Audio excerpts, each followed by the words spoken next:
저는 저에 대한 기대치는 높았던 것 같아요. 제가 사업설명할 때 했던 거지만 첫 번째 전환기는 제가 대학 수능에서 수능을 35점 늦게 맞으면서, 그러니까 어떻게 보면 지금 보면 아무것도 아닌데 저는 기득권을 놓쳤다고 생각했어요. 그 당시에 서울대를 못 갔기 때문에 그냥 연대를 가는 것이 좀 저는 실패라고 생각했었기 때문에 그 당시는 그랬고, 근데 이제 가서 나이트 다니면서 재밌었어요. 바로 회복했어요. 바로 진짜 바로 회복했어요. 그건 전혀 까먹었고. 그러면서 이제 제가 이제 몸무게를 한 30kg 빼면서 또다시 저에 대한 기대치가 높아졌고, 그냥 그런 수준이었어요. 그러면서 이제 중간에 고시도 하다가 중간에 접고, 영국 갔다가 미국 갔다가, 그 다음에 이제 어떤 부자 아빠를 만나서 노력으로 갈 수 없는 클래스가 있구나 라는 걸 제가 받아들이고 그냥 공부하는 걸 접고, 뭐 BMW에서 잠깐 일도 했다가 회사 다녔다가 그랬는데, 저는 아메이를 만나기 전에 각성의 시기가 있었던 것 같아요. 그냥 내가 그대로 살면 안 된다는. 그래서 아메이 설명이 들어서 좋았다기보다는 이게 다른 대안이 될 수 있겠다는 그런 생각들, 그런 것들을 많이 생각했던 것 같아요. 회사 다니면서 저녁에 미팅을 다녔죠. 저 열심히 했던 것 같아요. 회사 다니면서 퇴근 후에 미팅도 다니고 나름대로 소비자 관리. 그때 이제 엄마가 가족들은 다 해버렸기 때문에 가족들은 없었고, 서울에 있는 친구들 좀 얘기하니까 제품 별로 안 썼었어요. 그리고 선배들한테 혼나면서 사업설명했고, 선배들만 사업설명하는데 선배들이 혼냈어요. 그냥 젊은 놈이 딴 생각한다고. 회사 들어간 지 얼마 안 됐는데 딴 생각한다고. 지금 돌아가면 내가 당연히 말씀드릴 수 있어요. 딴 생각 안 하면 죽어 당신. 딴 생각하는 게 맞죠? 저는 그게 맞다고 생각하거든요. 근데 그거를 설명을 못했어요. 제가 생각하면 그때 제 선배들도 20대였어요. 그때 보면. 그러니까 젊은 사람들은 그렇게 선배들에게 말 들을 필요 없어요. 그분들 굉장히 어리고 경험이 굉장히 없습니다. 그렇지 않습니까? 20대 선배 해봤자 20대잖아. 30대 초반에 선배 해봤자 30대 중반이고, 제가 지금 이제 곧 40인데 저도 지금 아는 게 부족한데 20대들이 뭘 그렇게 많이 알겠어요. 근데 그런 것이 굉장히 부담이었죠. 그냥 그러다가 어떤 계기가 됐었죠. 계기가 됐었던 건 뭐냐면, 제가 처음에 같이 했을 때 저랑 비슷하게 시작하신 분이 계셨어요. 지금 이제 그분 사업 안 하시는데 그분이 SP가 되셨어요. 내가 9%대. 그건 완전 충격적인 얘기였어요. 난 솔직하게 에메랄드 다이아몬드 하나도 동기부여 안 됐어요. 그 당시에. 비슷한 또래인데 비슷한 시기인데 나는 9%로 절고 있는데 그분이 SP가 됐다는 사실이 난 굉장히 충격적이었고, 그리고 그분이 했던 방식이 지하철에서 치약을 메고 다니셔서 파셨대요. 그건 더 상상하기도 힘든 거였어요. 난 저걸 못하거든. 그때는 지하철에서 카탈로그 보기도 힘든 시기였어. 내가 신문지로 막 가리고 막 보고 그랬어요. 멘탈 강해야지 초이스 탐으로 보는데 진짜. 여러분 잘 보시면 나는 진짜 초기에 함부로 초이스를 꺼낼 수 없었는데 아무도 신경 안 써요, 사람들. 근데 나만 의식하고 있는 거야. 넘기면서 막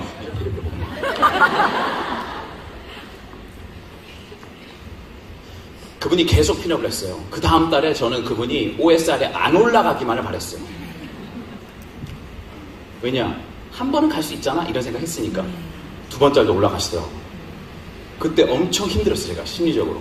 왜냐? 똑같은 걸 하고 있는데 왜 나는 못하고 있을까? 속으로 그랬죠. 저분은 직장 안 다니잖아. 그러니까 했겠지. 또 다니시면 덜. 그럼 너도 안 다니면 되잖아. 너 왜 그걸로 계속해? 인간 대 인간인데. 여러분이 어떤 조건을 얘기하잖아요. 어떤 조건에 저 사람 그러니까 저 사람 그러니까 그거 떼놓고 생각하시면 돼요. 그래서 제가 솔직하게 굉장히 부끄러웠어요. 너도 안 다니면 되잖아. 그때부터 안 다닐 준비를 하게 돼. 제가 해야 되겠다. 안 다니고서라도 결과를 내야 되겠다. 그냥. 그래서 2006년도에 나오죠. 그때 9%도 나왔어요. 나올 때는 굉장히 컸었어요. 그게 뭔가 바라는 것들이. 그래서 저는 석 달이면 SP가 되는 줄 알았어요. 그리고 SP가 되면 150만이 인쇄처럼 나오는 줄 알았어요. 석 달 돼서도 SP 전혀 안 됐고요. 제가 SP 됐는데 그때 썼던 사람 두 번째 달에 절대 안 쓰더라고요. 그래서 이게 이론하고 틀리다는 걸 그때 알았어요. 근데 회사는 나와버렸어요. 회사 나온 상태에서. 그때 좀 많이 힘들었던 것 같아요. 제가 제가 알아보는 아메이하고 그때 제가 회사를 나오고 나서 제가 9%, 12%, 15% 했을 때 생각했던 아메이는 완전히 틀렸던 것 같아요. 다른 마음가짐이 필요했어요. 성공하고 싶다는 마음으로는 절대 할 수가 없었어요, 이게. 그 단계는 성공. 그래서 저는 성공하고 싶어서 그런 게 아니었어요, 저는. 사실. 9%, 12% 할 때는. 명분이 필요했어요. 이 사업을 해나가야 될 명분. 20대 때 이 사업을 해야 되는 어떤 대의 명분이 필요했던 것 같아요.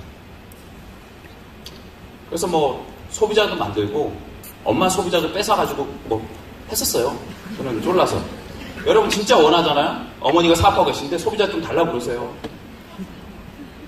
어머니도 목표 도전하고 싶으면 쉽지 않겠지만 그건 가정사니까 알아서 푸시고요. 난 진짜 그랬어요. 좀 달라 나한테 소비자도 좀. 필이 가야 되지 않냐 내 진짜. 회사 그만뒀는데 진짜. 막 우겼죠 막. 그래서 어머니가 좀 도와주시긴 했어요. 내가 플래티넘 가는데. 그냥 제가 그냥 돌아도 내가 가려고 용을 쓰니까 플래티넘 됐죠? 유지가 안 되더라고 제가. 굉장히 어려웠어요 그게. 왜냐면 네트워크 잘 없었고 그냥 소비자 좀 있었고 공기청정기 누가 좀 쓰거나 막 그랬으니까. 그 당시에 제가 이제 2007년도에 이제 권수미들을 만났죠. 아시겠지만 저희는 44년 만에 결혼했고 결혼 초기가 굉장히 낯설었었어요. 저는 또 이 결혼의 의미를 찾았어야 됐고. 여러분 웃으시지만 이게 쉽지 않습니다. 좋았어요. 아메가 너무 좋았어요. 제가 아메가 왜 좋아하는지 말씀드릴게요. 저는 아메 보너스가 멋있지 않았어요. 그거 거짓말. 아니 진짜로 말씀드릴 수 있어요. 진짜로. 저는 돈 1억으로 인생이 바뀐다고 생각하지 않았기 때문에. 돈 1억이 작은 액수가 아니라 저는 그거보다 큰 걸 봤던 것 같아요. 에메랄드가 돼도 다이아몬드가 돼도 수억 다이아몬드 되더라도 1억이도 2억이 되더라도 그것이 내 인생을 송두리 바꿀 만한 금액은 아니라는 건 지금도 알고 있고 그때도 알았어요. 그럼 왜 그걸 했을까? 저는 그 회사 다닐 그 고민을 했었어요. 내가 나름대로 공부를 열심히 했단 말이에요. 나름대로 공부 열심히 했어요. 중학교 고등학교 때 쉬는 시간 안 되면서 공부했어요. 공부를 해서 나름대로 열심히 살고 하는데 가질 수 있는 기회가 결국 인플로이라면 이건 뭔가 다를 게 아니에요. 저는 유학을 가고 싶었지만 물론 여러 가지 준비도 있었지만 전 제 친구가 유학 가는 준비를 봤단 말이에요.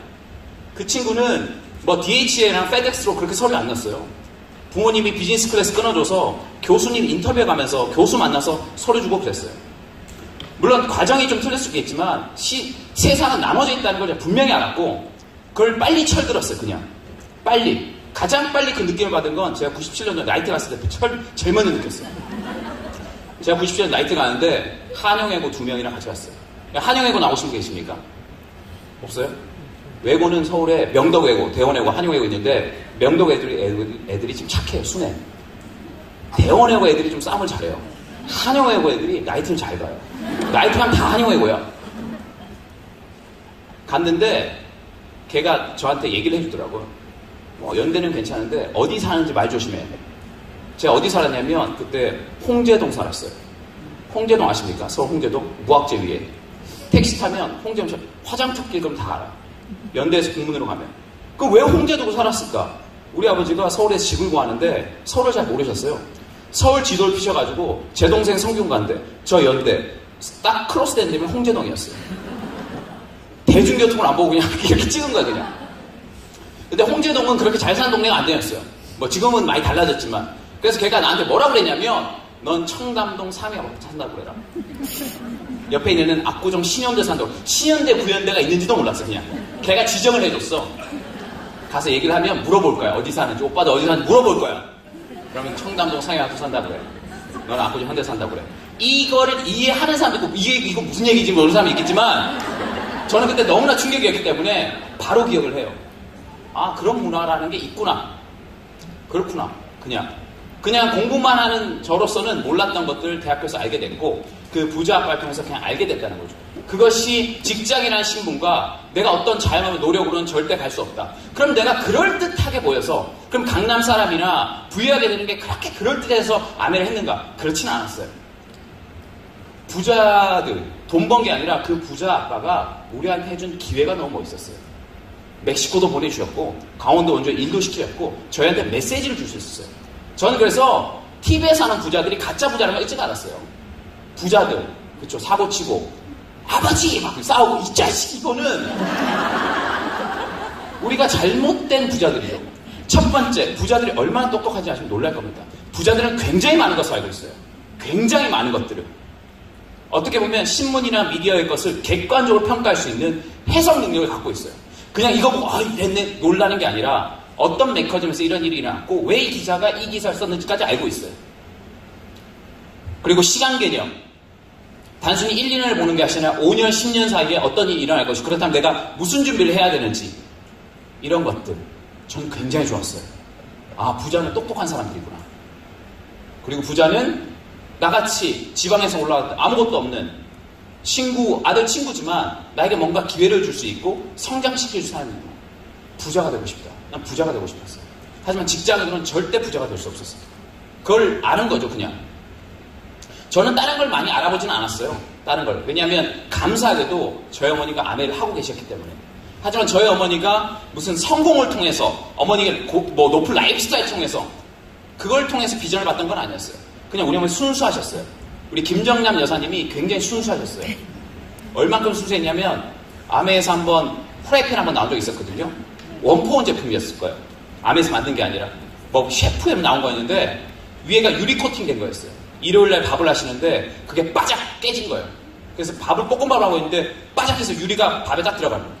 우리 아버지가 그때 빈틈만 노리시던 약간 하이에나 같으신 분이에요.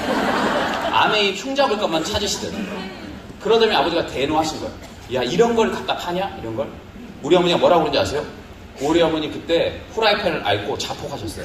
내가 잘못했다. 내가 잘못했어. 아메이는 문제가 하나도 없어. 이 엄마가 잘못한 거야. 아니 후라이팬 깨진 거 우리 엄마 뭔 상관이야. 우리 어머니 순교하셨어. 순교. 근데 놀랬어요. 야 대단하다. 사업은 그럴듯하고 어떤 스케일로 전달되는 것 같지만 그렇지 않습니다. 내가 얼마나 진정성 있게 무엇을 깊이 믿고 있느냐 하는 그런 것들. 저는 그래서 3% 6%라도 내 수입이 아무리 작더라도 사업은 전달될 수 있다고 생각해요. 의식하는 거지 내가 아직 부족한데. 여러분이 3%도 차별합니까? 6%로 차별합니까? PB가 틀립니까? 보너스가 틀립니까? 전혀 틀리지 않아요. 전혀. 내가 의식할 뿐이에요. 그럼 그것을 어떻게 바꿀 것이냐? 그걸 어떻게 의식하지 않고 바꿀 것이냐? 저는 그때 가졌던 게 목표밖에 없었어요. 내가 비록 굉장히 네트워크는 약하지만 오케이 목표 한번 잡아보자. 사업 보니까 목표가 경쟁력이네. 목표가. 지금 PT라도 지금 에메랄드라도 다이아몬드 도전 안 하고 있지만 내가 9%로 다이아몬드 도전하면 내가 될 거 아니야. 그러면 하루를 보내더라도 다이아몬드를 도전한 하루를 보내면 내가 이기는 거 아닐까? 이기고 지기고 중요한 게 아니지만 그게 더 의미가 있지 않을까?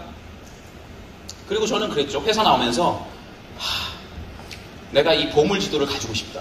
직장인으로서 직장 말고 자영업 말고 어떤 거를 할 수 있는 뭐를 가졌으면 좋겠다.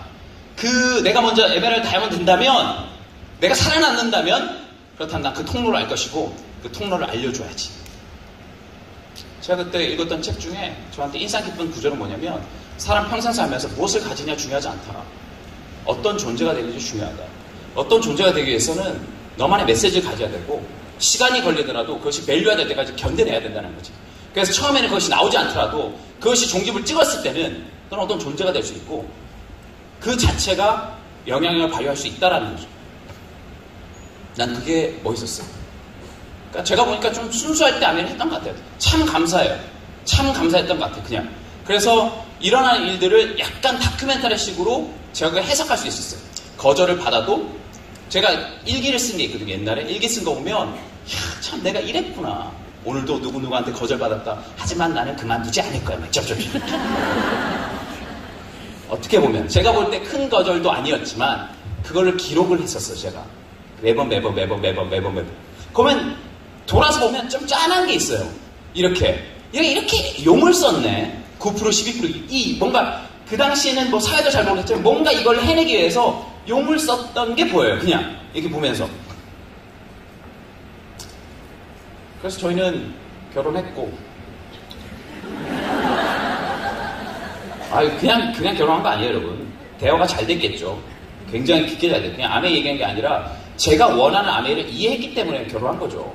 그냥 아메 미팅 나온다고 아메 뭐 그럴 것 같아 한 게 아니잖아요. 제가 생각하는 세계가 있는데 그 세계를 공감해줬고 같이 만들 수 있을 것 같다. 그게 매력이 된 거지. 사실 저는 그렇거든요. 저는 파트너 만들 때 그냥 지금이 중요한 게 아니라 같이 미래를 만들어갈 수 있는 사람과 대화가 제일 즐거워요. 제일 즐겁다고 진짜. 지금 시작은 어떨지 모르겠지만 그 사람 지금 여건은 어떨지 모르겠지만 5년, 10년 우리는 이런 미래를 만들 수 있을 것 같은데 야 재밌다. 한번 만들어보자. 이게 재밌는 거죠. 이 사업의 가장 재밌는 부분이죠. 내가 이때까지 했던 경험들을 좀 알려줄 수 있고 내가 중요시했던 것을 중요하게 얘기할 수 있는 사람들이니까 저는 그런 것 같아요. 삿포로다. 내가 파운더스 플래팅이 된다. 그러면 숫자로 한번 계산해 볼게요. 그럼 이걸 뭘 의미하는지. 여러분은 그냥 막연히 열심히 해서 핀 마감하면 갈 수 있겠다. 그런 것도 맞아요. 하지만 생각해보면 1260만 핍이란 말이에요. 매월.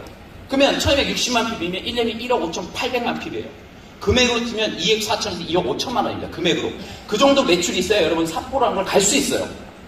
그러면 2억 4천이라는 거는 한 달에 2천만 원 정도고 이걸 커피 가게로 바꾼다면 한 달에 25일 정도 일하면 하루에 80만 매출. 하루에 160잔을 팔아야 돼요. 하루에 커피 160잔 정도 팔 수 있을 정도의 사업을 해야지 그 정도 매출이 뜨는 거예요. 하루에 160잔. 그러면 한 사람에서 커피 5잔씩 안 마시잖아. 그럼 하루에 160명을 만나야 되는 거예요. 자영업을 한다고 그러면. 160명 정도. 그러면 그 점포가 한 편짜리겠습니까? 두 편짜리겠습니까? 그런 거 따지고 하면 적어도 10평 정도 나온단 말이에요.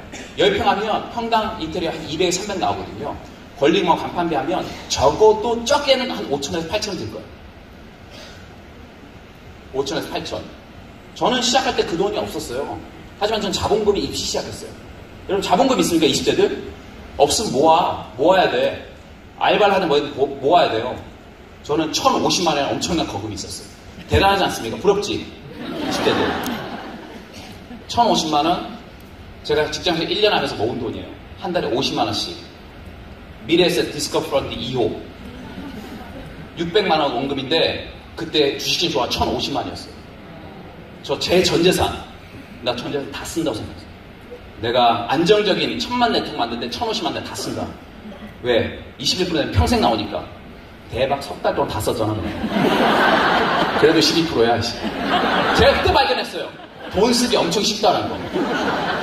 돈 쓰기 엄청 쉬워요. 까딱 잘못하면 금방 쓴다고 그냥. 나한테는 엄청 큰 돈이었어요. 1,000만 원이. 뭐 이것저것 하고 프로모션 나오고 하면 수익 없던데 그냥 석 달? 와 대박이다. 이건 그냥 가다가 그냥 쪽박 차겠다 그냥. 그 민감을 한 거죠. 제 와이프랑 결혼했는데 우리 둘 다 저놈이잖아. 둘 다 미쳐가지고 그냥 아무것도 하기 싫었어요. 원수기다가 결혼 초기에 제가 취업하기를 바라던 눈치가 있었어요. 왜? 낮에 만날 사람이 없으니까. 본인이 홈미팅하면 되는 거니까. 하지만 제가 마음속 외쳤던 거 그죠. 사자가 굶어 죽더라도 풀은 절대 안 됩니다. 내가 그 시간에 굶더라도 사업설명 했으겠지. 내가 딴 데 가서 시스템 그 돈 안 받는다. 근데 굉장히 잘한 거예요. 그것이 저희 DNA를 새로 만들었어요. 한 번 결정하면 그냥 가야지 중간 계속 돌아보는 사람도 있어. 성취를 안 하는 게 문제가 아니라 사업자가 돼야 된다는 거예요. 내가 아무 매출이 없는 상태에서 연매출 한 2억 정도 매출되는 사업가가 된다는 일인데 어떤 변화가 있겠어요? 얼마나 많은 변화가 있겠어요. 그냥 그 변화를 인지하고 시작한 게 맞다라는 거죠. 그래서 삿포로라는 도전은 그냥 단순히 보너스나 여행이 아니라 야 엄청난 변화 과정이 있겠구나. 그러면 내 변화를 하는데 내가 어떤 대가를 지불할 것인가. 시작할 때 그랬죠. 저 원래 로스쿨 가려고 그러니까 때려보니까 그러던데 로스쿨 학비가 35,000불에서 40,000불이에요. 학비만. 3년 하면 1억 5천에서 2억 나와요. 3년 미국 변호사 자격증이 나옵니다. 미국 주든 캘리포니아 바보겠지. 근데 수입이 한 10만 불, 12만 불 나오는데 세금 다 떼고 나면 나한테 떨어진 돈은 한 6천만 원 정도? 그중에 반값 한 3천만 원 내고 나면 내 쓸 돈 하나도 없어요. 자, 3년에서 로스쿨 가도 2억 써요. 그럼 3년에 내가 다이아몬드에서 1억 수입 만든다 보면 더 낫다라는 거지 이게. 근데 여기서 판단할 게 뭐냐면 그럼 변호사가 더 나을지 아마 다이아몬드 할지 결정해야 된다는 거야. 그게 빨라야 돼. 저는 다이아몬드가 수천 배 낫다고 생각했어요. 수천 배, 수만 배. 비교 자체는 클래스가 틀리니까. 하나의 기능직이었고 이건 다른 거였으니까. 그래서 저는 저한테 투자한 거죠.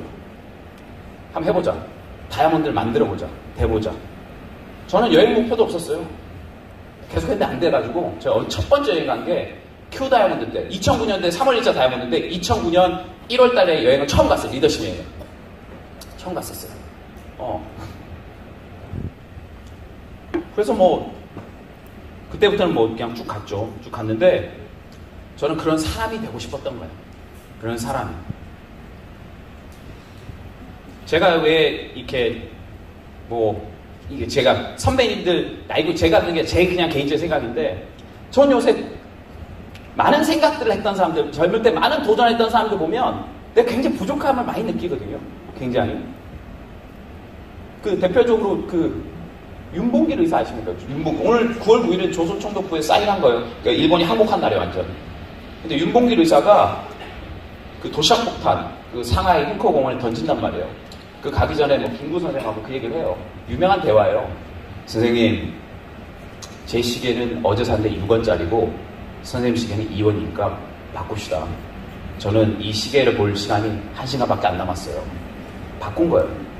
그래서 도시락폭탄 던지고 바로 총살당했어요, 그냥. 그때 24살이에요. 윤봉길 의사가.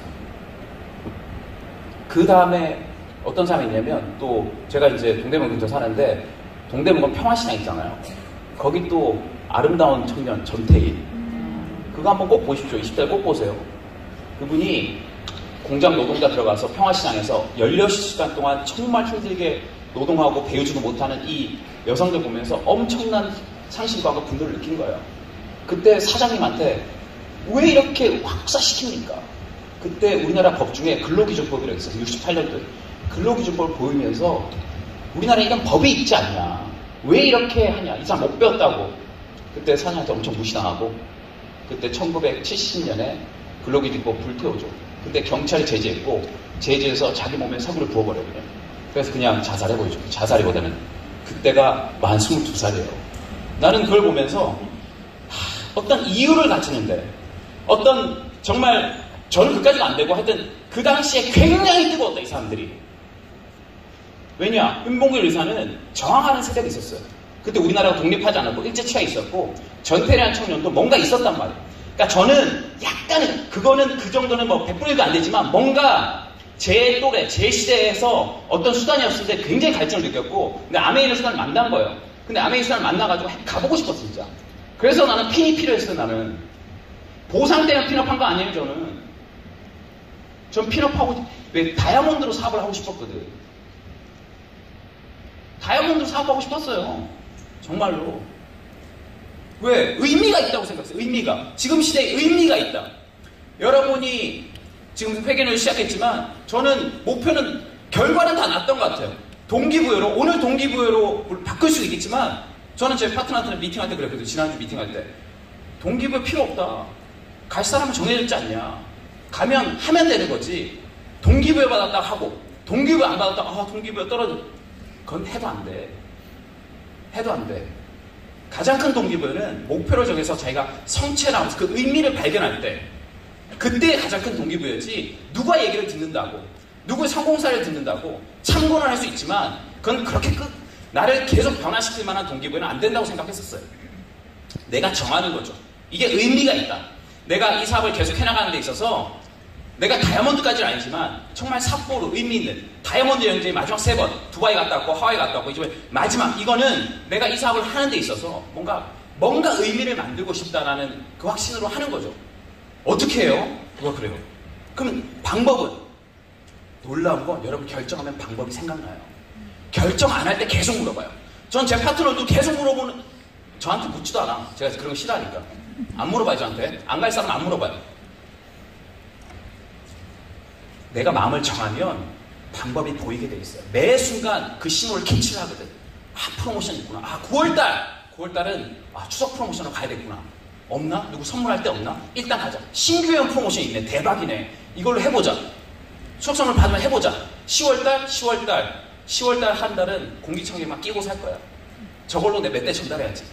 이러면서 사업을 배우는 거지. 지금 1년 계획이 어떻게 나옵니까? 석 달 계획만 세우기 바쁜데 석 달 세우는 거야. 9월, 10월, 11월에 일단 간다. 가는 방법은 나도 잘 모르겠다. 근데 난 간다. 가다 보면 배우는 거지. 저도 가다 보면서 배웠죠. 방향이 정해졌지 않습니까? 확실한 제품이고 여러 가지 기회들이 주고 본사가 서포트 해주고 그런 거죠. 그리고 또 제가 말씀 싶은 건 뭐냐면 저는 저희 팀을 만들고 싶었어요. 그냥 뭐 제가 뭐 컨셉을 뭐 아메 연예인으로 잡아가지고 뭐 그런 기질이 없지는 않아요. 제가 없지는 않은데 제가 뭐 연예인처럼 뭐 그런 것들이 아니라 저는 이 사업의 가장 큰 컨텐츠는 저 사람이라고 봅니다. 가장 중요한 컨텐츠. 사람으로 동기부여 받고 사람을 통해서 이 비즈니스 이해하고 사람을 통해서 이 사업의 크기를 평가하고 그 사람이 어떻게 저는 사람이 굉장히 중요해요. 전 지금도 그래요. 그렇기 때문에 이 일은 유일한 비즈니스고 뭐 인공지능 빅데이터 필요 없어요. 사람 중심인 건 이거밖에 없기 때문에 진짜 사명에 피플 넣었잖아요. 해피 피플 넣었잖아요. 그러니까 사람을 리스펙트하고 사람이 중심에 되고 그 사람의 능력과 포텐셜을 끌어올리고 사람의 개성을 살릴 수 있는 일은 전 이 일밖에 없다고 생각하기 때문에 사람의 스토리가 중요한 거죠. 저희 파트너 중에 직장생활을 엄청 빡세게 하면서 에메랄드 된 사람이 있어요. 아시죠? 박병선이라고 있는데 근데 그 친구 좋아해요. 왜 좋아하냐면 근데 고마운 점이 있어요. 네가 돼가지고 직장인들 가능성 가지게 돼. 핑계 못 대. 와이프 못 도와줘. 너 됐잖아. 과장생활 하면서 일 바쁘잖아요. 물론 다 바쁘지만 난 그 카테고리를 들어본 적이 별로 없거든. 남자 혼자 직장생활 하면서 이 친구 이제 올해 담임 도전하는데 너 꼭 돼야 된다. 꼭 돼야 된다. 돈이 아니야. 네가 돼야 돼. 돼야지 그 세계가 열려. 저는 그래요. 그 세계 열리는 거예요. 여러분이 되셔야지 그 세계가 열려요. 여러분은 똑같은 사람 한 명도 없습니다. 한 명도 없어요. 뭐 주부다, 뭐 30대, 40대 이건 너무 추상명사야. 김민기라는 사람도 전 세계 하나고요. 권수미도 한 명이고 여러분 한 명도 한 명이에요. 그 한 명이 돼야 되는 이유는 여러분 유니크하기 때문이에요. 그럴 수 있는 길이 아메이밖에 없어요. 자영업해도 원오브댐이고요. 직장대는 원오브댐이에요. 아메이만 여러분이 살릴 수 있는 길이죠. 의미가 있다고 해요. 의미가 있어요. 근데 이 아메이 세계는 냉정해요. 핑이 안 되면 얘기를 못해요. 영향을 발휘 못해요. 그건 깔끔하게 인정해야 되는 부분이에요. 깔끔하게. 그럼 핀 되지 뭐. 어려운 일이 아니라는 거예요.